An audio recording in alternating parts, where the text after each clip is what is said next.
Hello and welcome back to Let's Play Siege of Avalon. One thing I forgot to do last time was to equip all the items we now had.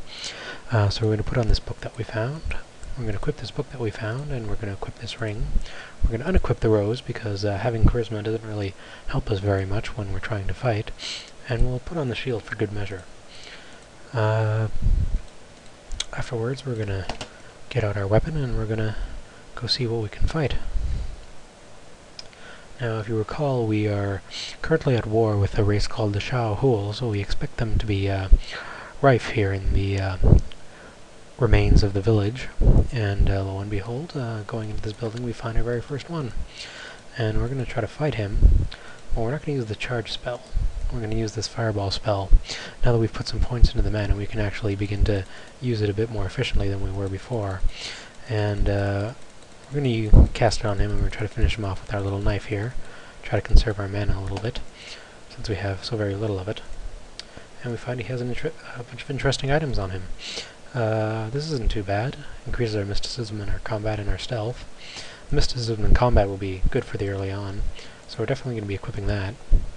The rest of his items aren't too useful, but when we do click on his corpse, we automatically pick up any gold he might have had. Gold crowns, that is. So we're good in that regard.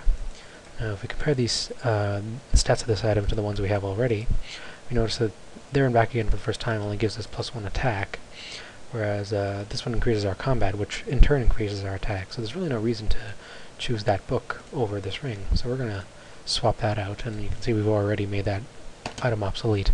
This can happen fairly quickly in this game. You find quite a few very powerful items, and quite a number of them are a lot more powerful than you would expect them to be. In fact, there's one item in particular you find very early in the game that can carry you through quite a lot of the game, especially if you happen to be a scout.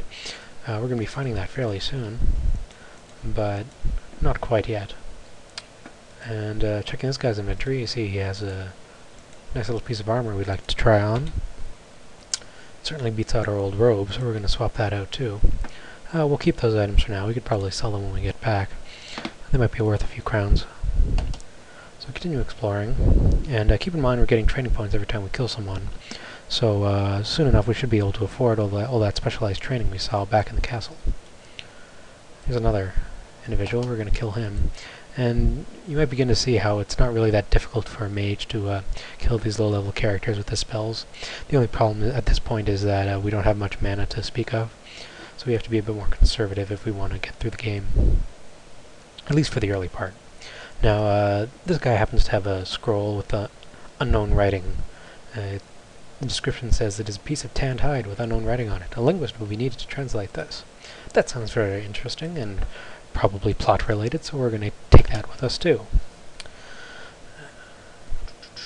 And as you can see, as we continue to explore, we begin to map out the village. This is village 1, as it says up here, and there's 4 villages overall in Chapter 1. We're going to go explore them all and clear them all out. There's really no reason not to. And as you can see, it's really not that difficult of a game to begin with.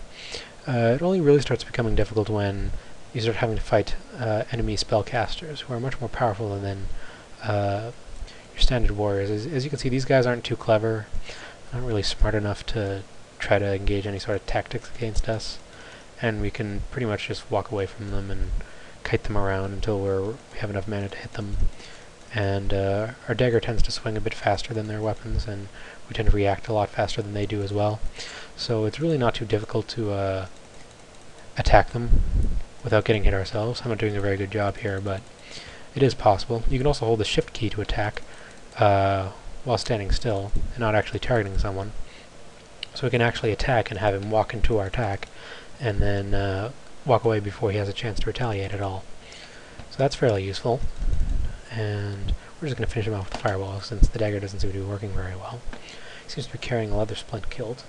We'll take that with us, put that on, and continue on our way.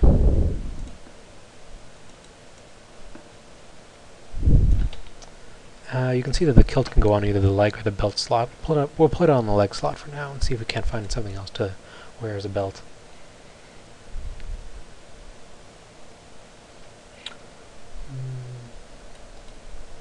Oops, I missed. That's always a waste.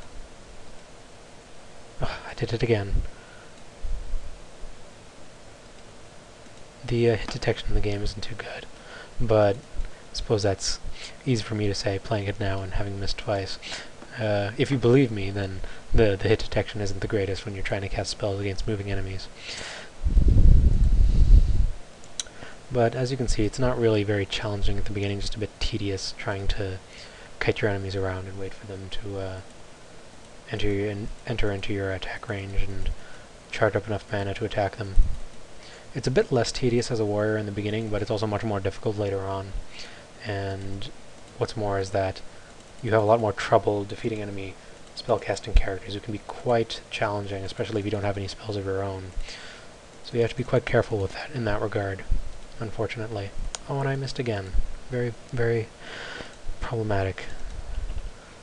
Alright, so we seem to have finished him off. He doesn't have anything of significance. As you can see, we've pretty much explored almost the entire region. If we go up here, we're not really going to find any. We're not really going to find anything. We haven't really found much by way of interesting items, except for that one ring was not too shabby, but we'll probably be replacing that as well, as it didn't have particularly good bonuses on it. The only area left seems to be this little courtyard in here. There seems to be quite a few bushes growing, and if you were to go back and read the conversation we had with Brother Mo in the infirmary, you'll note that the herbs he mentioned happen to have been growing in a courtyard next to a burned-out chapel. Well, this is that very courtyard, and we'll find the herbs in here, but first we have to fight our way through these monsters that happen to be living here. They seem to be called Merswogs. Seem to be odd creatures. No real explanation is given for them at the moment, but perhaps they'll be explained sometime later on. Hint, hint. Anyway, they seem to be rather violent and attack us without warning, and they're rather quick, too, and they seem to be a bit smarter than the orc-like Ahul creatures we were fighting just earlier, so we're going to have to be a bit more careful about them. Fortunately, they don't seem to be quite as tough. They die with one fireball. The Ahul weren't doing that. Oh, it seems we have provoked two of them at once. That's very unfortunate. The fireball can do area effect damage, however, generally you might have to upgrade it first before it starts being particularly effective. There's certain ways to do it, and the main way is to, of course, increase your mysticism. Hopefully we'll be able to increase it quite a lot before the end of the game. One thing to note about this game is that it comes in 6 chapters. The first 2 chapters are mandatory for all characters. However, the 3rd, 4th, and 5th chapters are specialized for the fighter, scout, and magician, respectively. However, you can still play all of the chapters as all of the characters and earn a bunch of extra training points and find a bunch of extra items by playing through them all. So really, there's no reason to skip any of the chapters. So we're going to go ahead and do all of them as we play through. It was strange for them to include that particular option in which you can simply skip whole chapters of the game. I thought it was rather unusual, and it's a bit interesting, I suppose, and you don't really need to do the chapters in order to be powerful enough to finish the last and 6th chapter, which is of course mandatory since it concludes the whole story. But it was an interesting mechanic. However, it never really caught on. I haven't heard of any other game that does anything quite like that, and I don't think I really care for it all that much. It also allows you to make your character much more powerful than he needs to be in order to beat the game by the end. Okay, we seem to have cleared out most of them. There's one left. He shouldn't be too much trouble, though. These guys haven't given us too many problems. So we're going to kill him in a moment as soon as our mana recharges, and we're able to cast a spell on him. And there he goes. If we go over here and click on this bush, we'll find, the healing herbs we were looking for. Very good. So we've completed a quest.